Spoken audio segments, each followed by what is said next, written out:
dobry, witamy w kolejnym odcinku naszego magazynu edukacyjnego. I jest dziś ze mną pani Kristiną Jonkuvienė z Litwy, dlatego będziemy rozmawiali w języku angielskim. Pani Kristyna jest współtwórczynią i współwłaścicielką nowej platformy edukacyjnej wykorzystującej sztuczną inteligencję, a platforma ta nazywa się EditAI. Hello, Kristyna. Hello, Marcin. How are you? I'm fine. I do hope that you are fine as well, because in a minute you will have a chance to talk about your professional child, we can say, EditAI platform. So what is it really, and what makes it so special?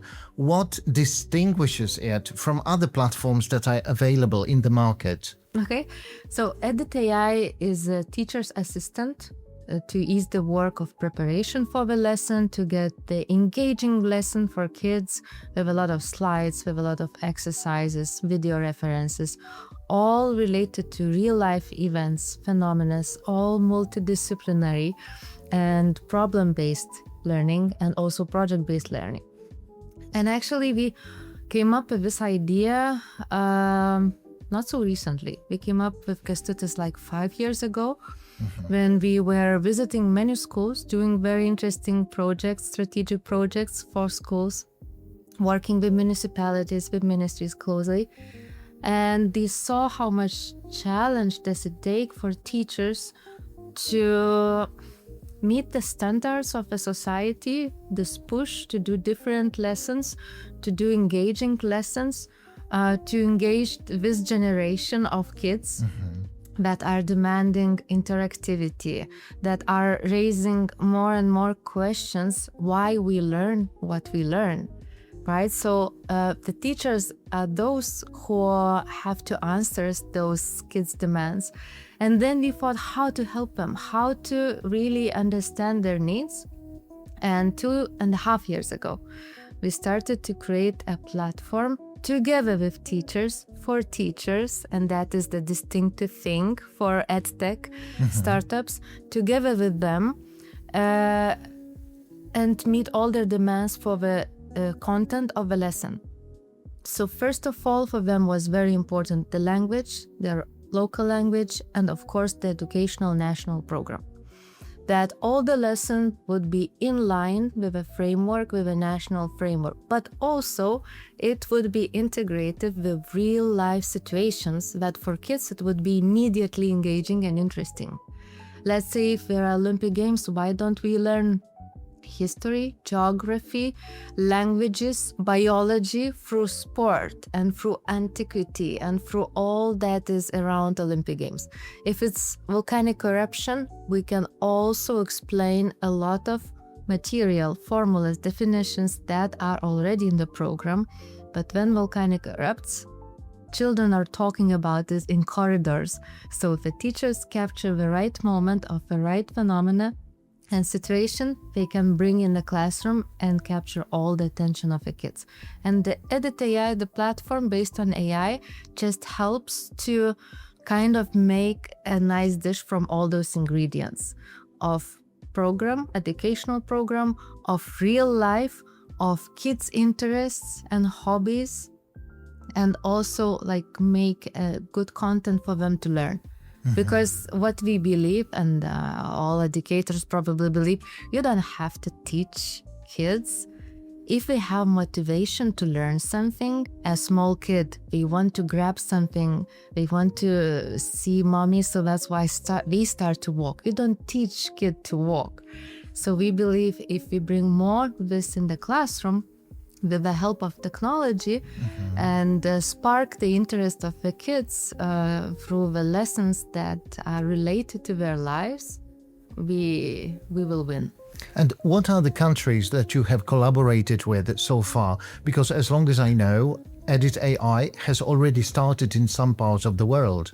Yes, so we are very, very happy to have teachers using the platform, schools using the platform in Estonia, in Poland, in Netherlands, in Romania, in Switzerland. And outside Europe as well? And we started a nice local partnership with Israel and soon, hopefully, with South Korea. It's already translated. in Korean language, which is very nice to see. It's beautiful text, and it is also adapted to their national educational programs. I can confess that I have had a small chance to look at the platform and to work with it a little bit. It was really impressive, I can confess. And the thing that struck me a lot was the ability to create interdisciplinary lessons. Can you describe how these interdisciplinary projects can be created easily? I mean, this is already so natural in the nature that we only have multidisciplinary things, right? You cannot solve any problem with not using and mathematics and languages, talking, and biology or geography, right? So it's so natural. At school, we somehow like to separate subjects. Ting. So now technology does the job for us, and it brings back the multidisciplinarity to the school, and very easily, because teachers in the platform, they just choose the grade of the students, of the pupils, because it's very important to keep the right difficulty of a task. Then they choose which subjects we want to integrate.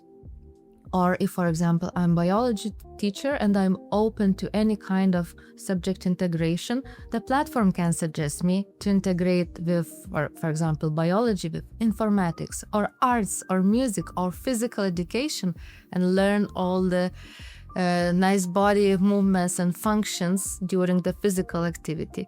So the platform helps me to choose right ingredients into the lesson, and it just gives this spark of creativity. What can I do in the classroom to make kids engaged? So that sounds really excellent and very interesting. There are some fears, however, that platforms like that can start slowly killing students' and teachers' creativity, critical thinking, etc. How would you respond? I would compare personally the situation with sport clubs, with gym.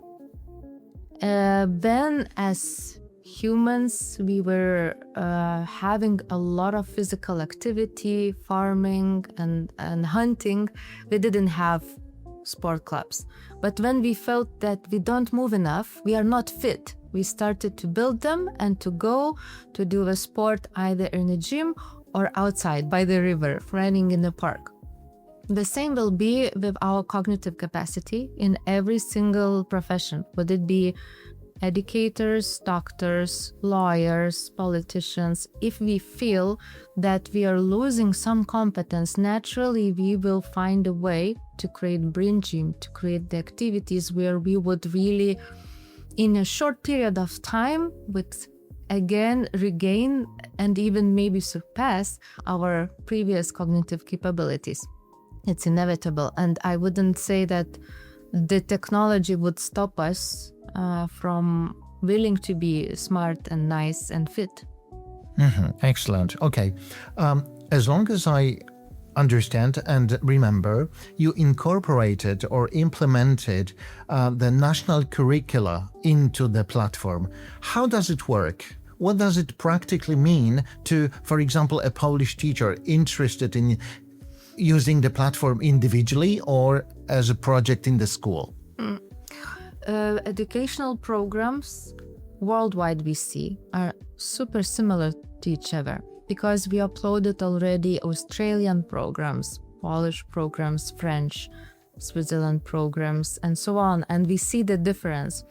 But still, those 5, 10, 15% of difference is super important, because especially the history, religion, languages, literature, it's different. So we have and we prioritize whenever we enter the market to upload the whole national education program that is approved by ministry, and then keep the projects and lessons in line what is taught. And also sometimes we even do very special specific adaptations for countries, that if they use a lot competence-based learning, we add those competences into the framework as well, so that teachers don't have to think too much. In some countries, we even add the link to the national television content with all the documentaries and interviews and history events and describing in a very interesting interactive manner.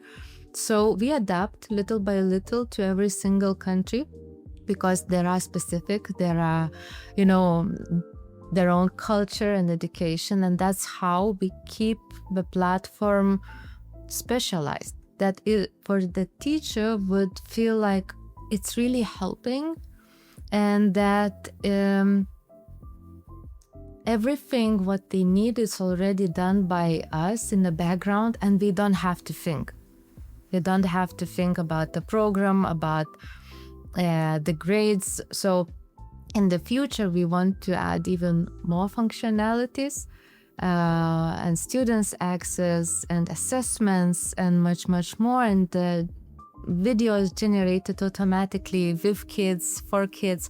So we have a lot in our minds by looking into teachers and hearing their feedback, how we could improve, what would they need more to be more productive, more creative, that we would feel, again, happy in the classroom, and that all preparation work is done simply by just clicking EditAI, and then they can come relaxed, not tired in the classroom, and be the coaches, mentors for kids, that we would be happy to hear as many questions from the kids as they can, because this is also the part of process of learning, and that they would have enough time for that in the classroom. So, Kristiną, I am a teacher of English. Imagine a situation that I want to prepare a lesson about Easter in English-speaking countries, for example, the USA and the UK, and I want to use EditAI to help me. How can it actually help me? How can it make a lesson really special, extraordinary, student engaging? We even have such a button, surprise me, kind of, surprising project. For example, not how to learn how to grow tomatoes on Earth, but how to grow them on Mars, what kind of conditions they are needed. So it's off topic. But if we talk about the Easters, you should just come into the platform, choose the right keywords, what you want, let the platform know that this is Easter and you want to work with your children, students about the Easters, and then maybe even add some equipment, because you can add equipment into the program, into the lesson. I remember one very interesting case. Then the teacher said, the Easter is coming. My students, they are already like teenagers. I don't want them to paint the eggs. I said, I have some kind of Lego robotic equipment in my classroom, in technology room. Let's do a project where the kids, so EditAI gave a project that the kids with the robots were painting on the eggs, and the eggs were smashing, and it was not an equal surface, it's round, so it was so difficult. The paintings were quite ugly, but we learned so much. And robotics and English, and they covered Easter topic. It was festive. Oh yeah, culture. And and different figures from mathematics, and that was much more fun for kids to learn. To learn different things like robotics during simple lesson. What do you think about the future of education with platforms like EditAI? Do you think that it is something that we cannot avoid and it will be a natural element of our education in the future? I think that what we see at EditAI, the Kęstutis and the team, that they are going to that situation when one teacher will have to work with bigger classes, not smaller classes, because of such a big lack of teachers worldwide. It is counted that in 2030 we will be lack of 44 million teachers, so it's a lot. Especially like STEAM and other sciences. And then the question will be how we will keep up that the children are demanding for more. We have less teachers, so definitely the classes will be bigger. There are some schools in the Netherlands that already are building the strategy. The teachers are gathering and thinking how we will work in 3 years' time. In a classroom, there are 60 students, not 20 or 30. So I think that the role of the teacher will definitely change, and individualization through technology for students will be not a question anymore, because we start to see that technology really helps to individualize and differentiate the content. And we have already the first steps of really great functions in EditAI for special learning needs, for dyslexia and autism. We adapt the content to help kids to concentrate or to read or to see even the text.